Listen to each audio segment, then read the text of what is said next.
So the Ijaw nation have come to realize now that, it is time for this synergy. It is time for unity. It is time. We can no longer trust the Yorubas that Sami Dokubo and the rest of them we are running after. Tombolo then collected contract. And all of that. Tombolo only is a bit different because I understand Tombolo right from the beginning. He's a man of wisdom and integrity. And I think this was the damage the northern part of the country and the Gowon was able to, impose. I wouldn't even say impose. A burden that the South, the so-called South at this moment, was put on, being seen Igbos as their enemies. It was a big burden for the Ijaw people to have bought into the idea because of Nigerian civil war, of which IBB came out and said, that it wasn't an Igbo coup. And all through this while, the Igbo people have stayed away from their brothers because of this enmity created by the Northerners. And it has lingered for a very long time. But Igbo maintain their own stand. They don't interfere. We know the role Sarowiwa played. But until Wike came out with a different perspective, that who are the Ijaw people? Who are they? Without Igbo, there is no Ijaw, and the Ijaw is mainly Bayelsa State. And the Ohanese, the Igbo people said, you can't be talking like that, Mr. Wike, because you have a political issue in Rivers State. We're not going to buy into that. We know actually who the Ijaw people are. Even in giving the names, we know everything that the British system has been able to create within the old Eastern province region. We know what happened. These are purely Biafran territories. There's no two ways about it. And it was an Ijaw man that suggested the name of Biafra. So Ojukwu, after when he addressed the Igbo Eastern Union before the war finally broke out, the Igbos have put that aside. They are not in charge of the oil well. They are not in charge of anything there. They left everything. But you cannot take Igbo territory, Biafran territory, just because you feel that you have this alliance with the Northerners. They are the one. But they have taken over the oil. They have taken over the space. What are the Ijaws benefiting from? We are saying, the Igbos are saying, no, you can't do that, and we are not going to support you. But thank God for the Fubara, similarly Fubara, who came out, and created a position about Opopo, that Kalabari people, Alabama, and all the rest of all those communities that made up what we are talking about today. So the Ijaw nation should understand that at this point in time, the average Igbo man, wherever he found himself, the Igbos are still there. I've been to Bomade, I've been to Patani, I've been to Okerikonko, I've been to Boramatu, I've been to all these places. There's no, you still go there, you see that there's no difference between, they are not Igbo, they are not Hausas, they are not Yorubas. So definitely there is just a minor language difference. Then the key people, then we are there. So the Ijaw nation have come to realize now that, it is time for this synergy. It is time for unity. It is time. We can no longer trust the Yorubas that Sami Dokubo and the rest of them we are running after. Tombolo then collected contract. And all of that. Tombolo only is a bit different because I understand Tombolo right from the beginning. He's a man of wisdom and integrity. And I respect Tombolo always 24 hours for that. He is a very straightforward. But as it stands at this point in time, this is not a matter of pipeline contract anymore. This is about, what Gowon did in Nigeria that led to the Nigeria Biafra war. The emergency declaration by Bola Ahmed Tinubu, it has brought the Ijaw nation and their brothers, the Igbo people, together, and they are forging towards the direction of Biafran actualization. A school of thought believe that the creation of South-South was a political strategy to deplete the population of the Igbo and the Igbo region. And apart from that, it was a deliberate act, advised by the British government. But the Ijaw people refuse. I don't want to say the Ijaw, their leaders as at that time, that still championing all these things. The Igbo have shown that they can stay without crude oil. Japan has no crude oil. But unfortunately, they met our own brothers, blood, the same water, the same everything, to have this enmity. And the Igbo people stayed on their own and managed their life, even though their properties were being taken. Some of them changed their names, that they don't want to be Igbo again. We've seen it clearly, that all this year, for over 50 years now, the Igbo man has never raised his hand against his job brother. What we are saying is that the oppression and suppression of the Yorubas and the Hausas against these people, painting the picture that Igbos are their enemies, making them to understand that Igbos are interested in the crude oil. Why? They are the one that is interested in the crude oil, and they keep on making that place devastation, pollution everywhere. But the little sister, look at what they have done now. They have imposed state of emergency, and they have appointed somebody from that state again, and they are the river state allocation is going to that man, so that we continue to have access to the resources. The resistance have started. That is just it. The connection, the Bible says they will come together, and it's time for the Ijaw people to come together and move Biafran agitation forward.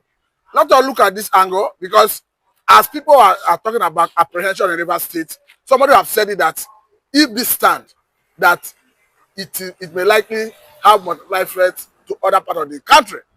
We have seen the National Secretary of APC talking about Ajibola asking the Tinubu to extend state of emergency to Osun State. According to him, that the governor of Osun did not, or rather disbanded legally elected local government chairman. That is his reason. And so at the same time, people are asking National Assembly to reject that proclamation. You look as if they are setting Nigeria on a path of destruction. No. Not say. I think he's trying to repeat. I know what I say. I'm seeing Gowon in Tinubu. I'm seeing Gowon of 1967 in Tinubu. Most of the things that Gowon did that led to balkanization and struggle for Nigeria and Biafra was exactly what Tinubu is saying. He's trying to do. You know, when you are trying to impose, you are declaring state of emergency. You have already declared war. The state of emergency means, there's no more democracy.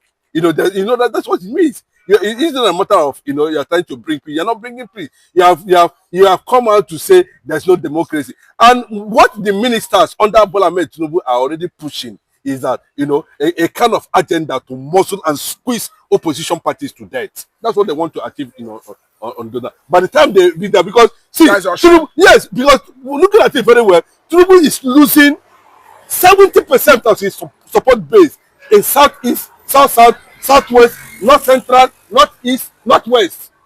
So the only thing that's left for him now, is to go tyrannical, to use force, to make sure that he's able to retain a structure that will give him a presidency come 2027. And that is why they are looking at, you can see a minister coming out to threaten that, any state under PDB that makes not do anyhow, they go see anyhow. State of emergency go land there, they go do this thing, and they go use military take over.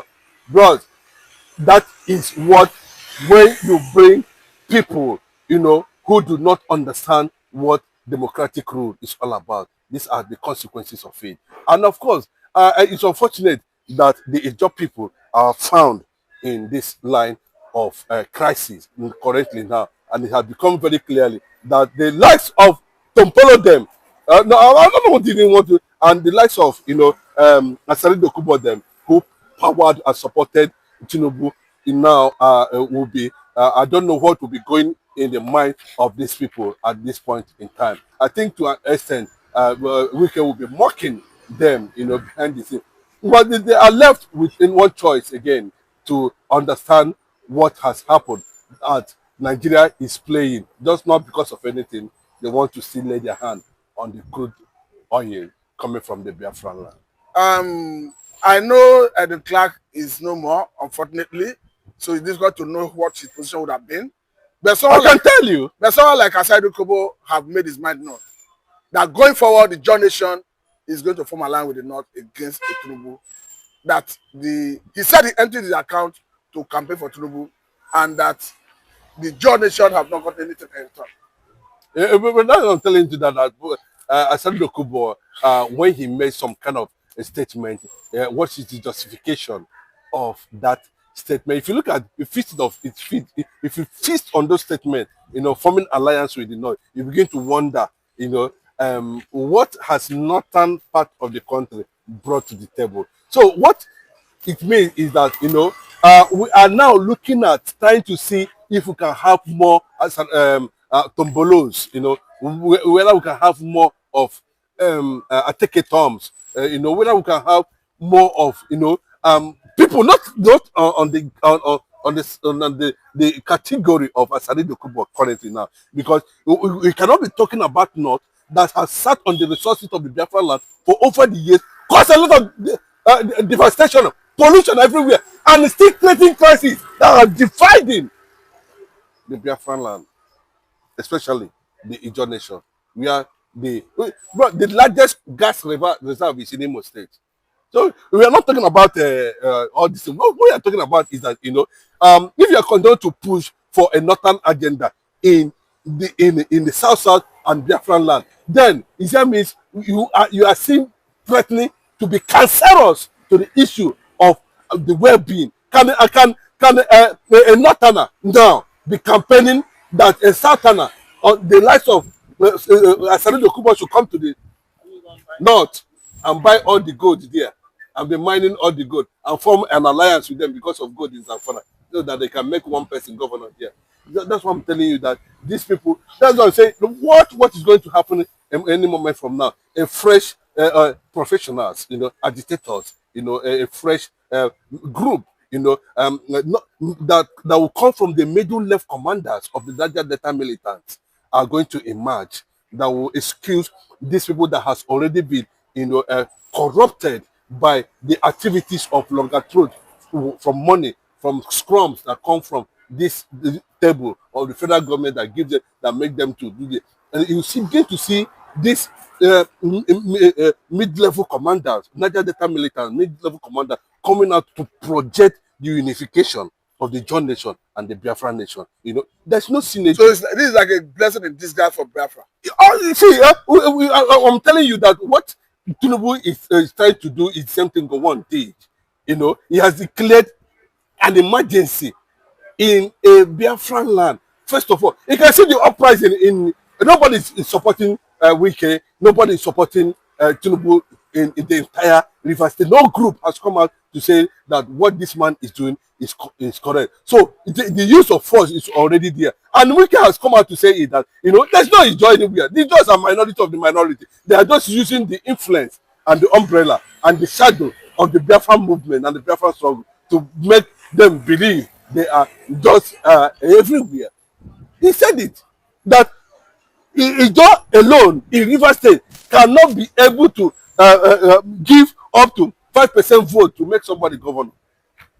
But we are not looking at that, because weaker statement cannot also not be trusted.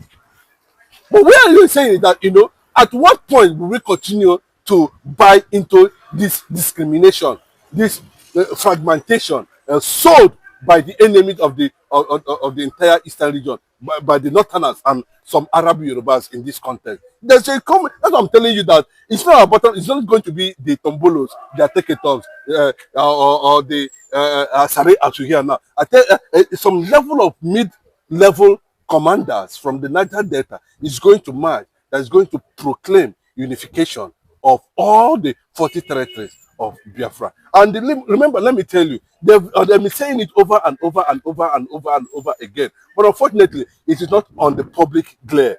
Don't think that the people who are already in that squad, agitating, because what you're seeing, the bombing and the explosion that's going on in Niger Delta today, is a form of protest. So we must understand that it's a form of protest. And that's the only way they feel they can get the attention of the government. But Mr. Chided Michael, surprisingly, the Attorney General of the Federation, Lateef Fagbemi, endorsed every bit of Tinubu's action in a surprise move.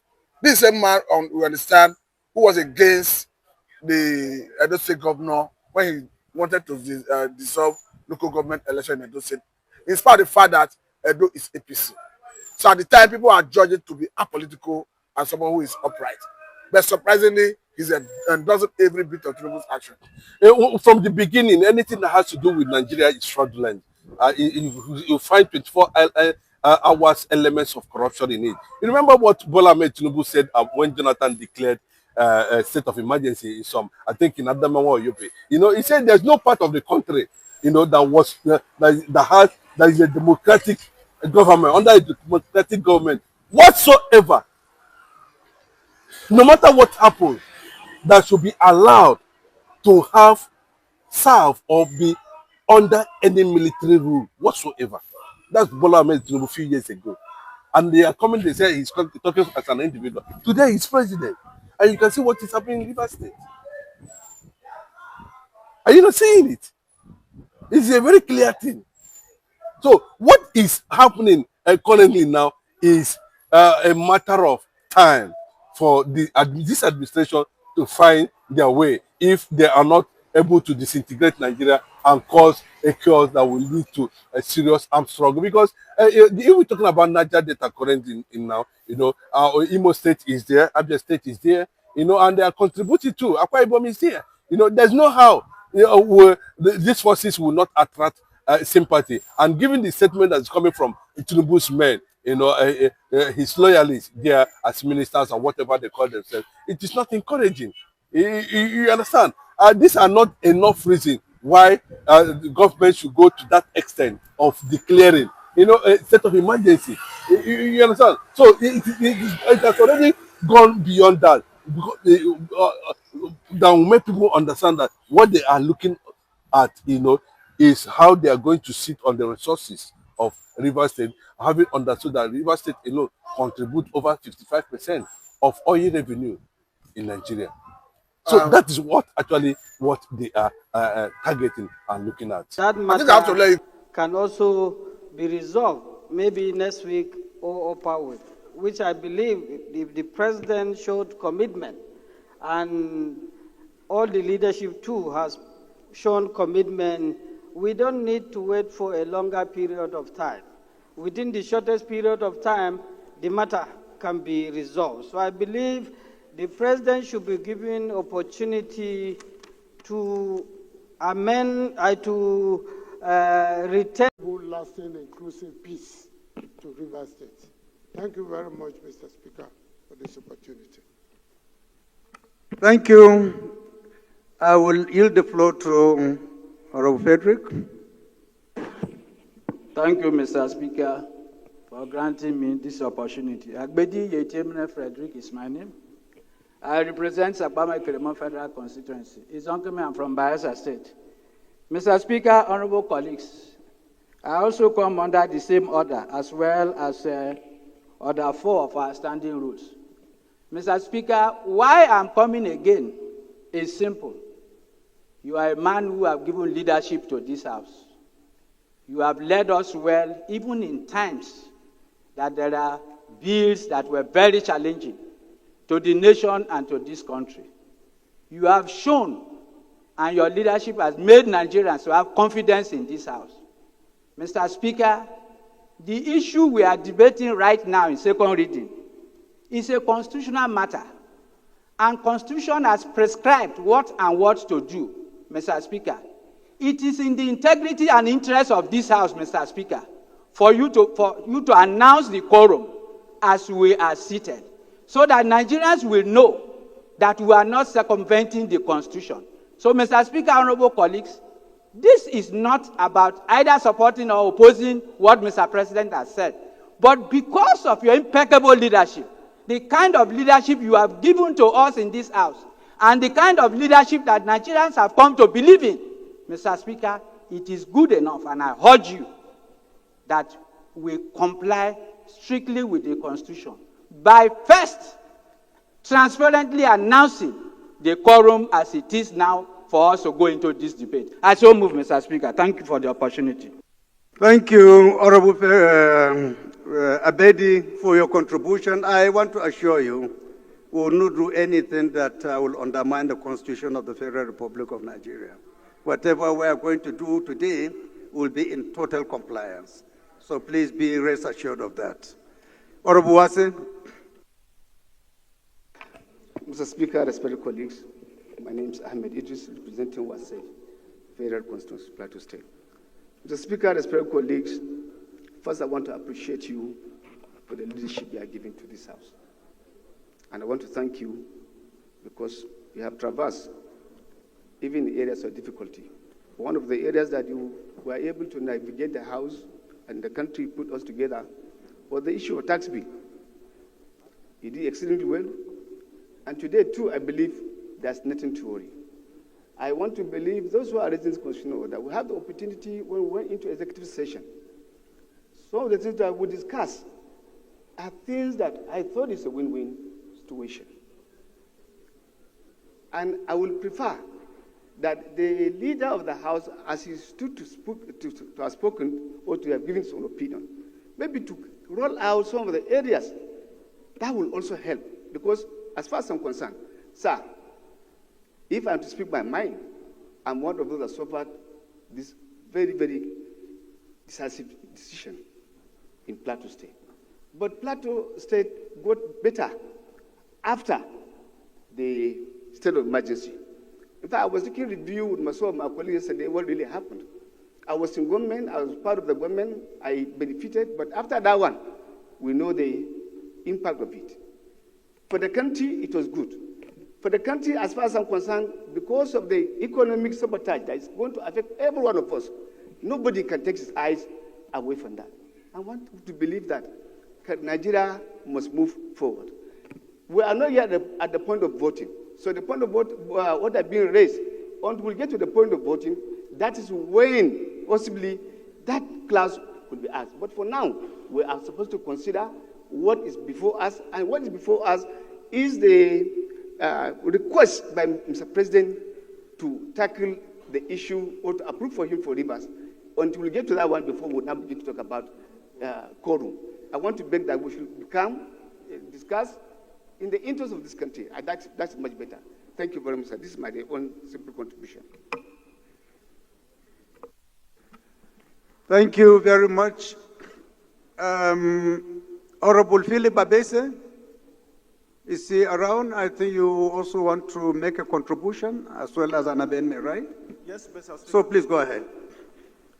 Thank you very much, Mr. Speaker. Distinguished honorable colleagues. My name is Honorable Chief Dr. Philip Agbese. I represent the good people of Ado, Okpoku, Ogbadibo Federal Constituency. Mr. Speaker, I'm from Middle Belt, Nigeria. Mr. Speaker, it has been established by all Nigerians and the international community that indeed there's a problem in Rivers State. Mr. Speaker, it has also been established before this Parliament through the letter that you just read that a state of emergency was declared by Mr. President, and that is already in force in Rivers State. Mr. Speaker, this Parliament, when we came on board, was Christian the People's House. And one of our major achievements in this House has always been to provide solutions to problems as far as the country is concerned. We are all aware of the doughty challenges that face us today, the state of our democracy, and we are here as a people, as representative of Nigerians, to provide solutions and to ensure that our democracy works for the people of our country. Mr. Speaker, it is in that vein that I want to make a recommendation to what Mr. President has sent to us. Yes, it would have been good for every one of us to behave the way we wanted to do. But because of our collective interests and the way we have buried our personal sentiments to work for Nigerians, we have said we'll work in line with the Constitution and to work with the tools that are available to us building a greater Nigeria. Mr. Speaker, it is in that respect that I want to say that the recommendations made in the proclamation by Mr. President, that in the wisdom of this House, that we play with it in a way and manner that it will help to build our democracy and make Nigeria a better place. And my recommendation is that we have seen in time past when this country was at the point of precipice, where national committees were set up. And we have also seen in time past, even when there are no constitutional provision, the doctrine of necessity was invoked, to give life back to the country. And it is in that vein that this state of emergency has been declared in Rivers State.